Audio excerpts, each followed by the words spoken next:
en parle dans toute l'Europe. La Gazette de Cologne, datée du 22 février 1752, rapporte en français. L'encyclopédie que la Gazette de France a annoncée à diverses reprises et dont elle a relevé souvent le mérite est en effet condamnée. Le Conseil d'État du roi a rendu un arrêt dans lequel il dit que les personnes employées à la composition de cet ouvrage s'étant émancipées jusqu'à y faire entrer divers passages contraires à l'autorité royale, scandaleux et opposés au vrai culte de Dieu, il était défendu à tous imprimeurs et libraires, etc., d'imprimer ou vendre aucun des 10 tomes sous peine de 1000 livres d'amende pour chaque et de privation de sa maîtrise. C'est à Monseigneur de Beaumont, outré par un texte de l'abbé de Prade qui ose soutenir une thèse matérialiste à propos de la Genèse, que Diderot et d'Alembert doivent cette première interdiction.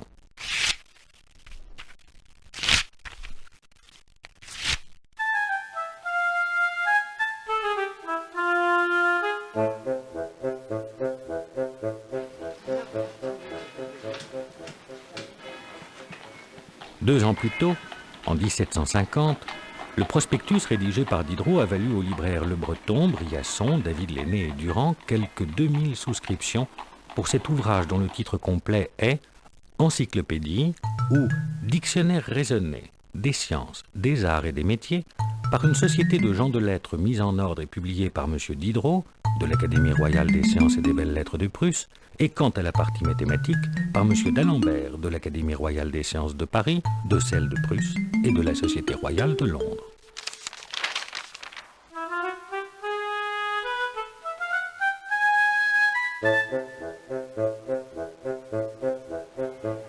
Quand le premier tome paraît, le 1er juillet 1751, on mesure aussitôt combien on est loin du projet initial de traduction et d'adaptation pour un public français de la Cyclopédia d'Ephraim Chambers, publiée à Londres en 1728.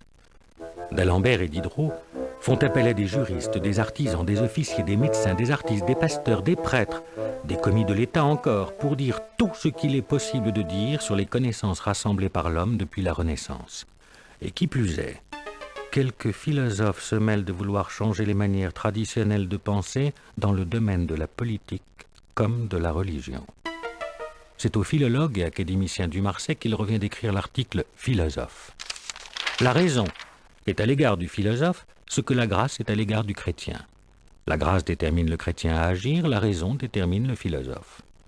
C'est dire que la raison commence de battre en brèche toutes les certitudes.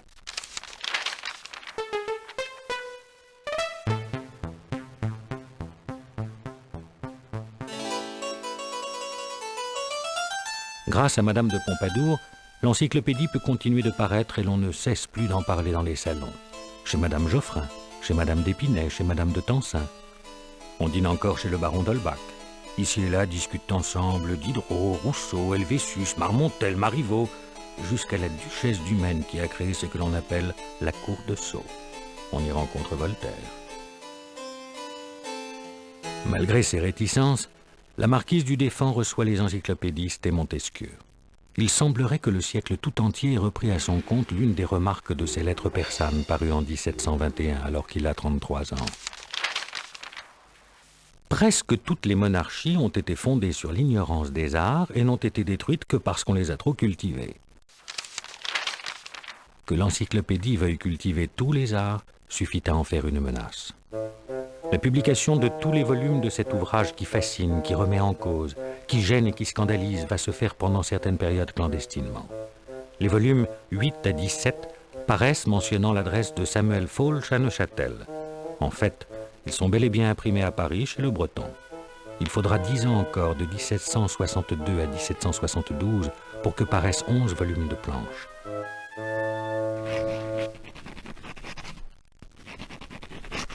Diderot, en ce mois de février 1752, ne sait pas qu'il lui faudra, seul, écrire quelques 1000 articles et que l'encyclopédie l'occupera pendant presque 30 ans.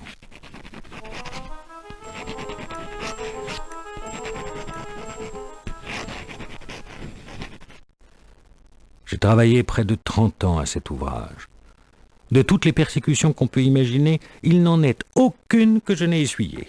Je laisse là les libelles diffamatoires de toutes couleurs. J'ai été exposé à la perte de l'honneur, de la fortune et de la liberté. Mes manuscrits circulaient de dépôt en dépôt, recelés tantôt dans un lieu, tantôt dans un autre. On a tenté plus d'une fois de les enlever. J'ai passé plusieurs nuits à ma fenêtre dans l'attente de l'exécution d'un ordre violent.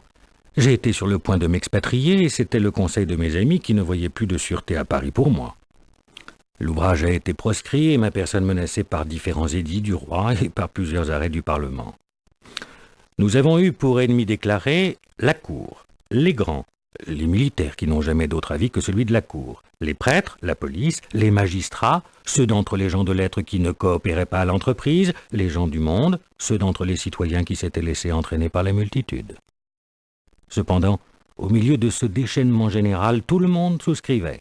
Il voulait avoir l'ouvrage et perdre les auteurs. Lorsqu'on eut inutilement employé les moyens d'empêcher l'ouvrage, on ne songea plus qu'à ralentir son exécution et à nuire à sa perfection. Nous avons souffert des suspensions de plusieurs années et des désertions de coopérateurs.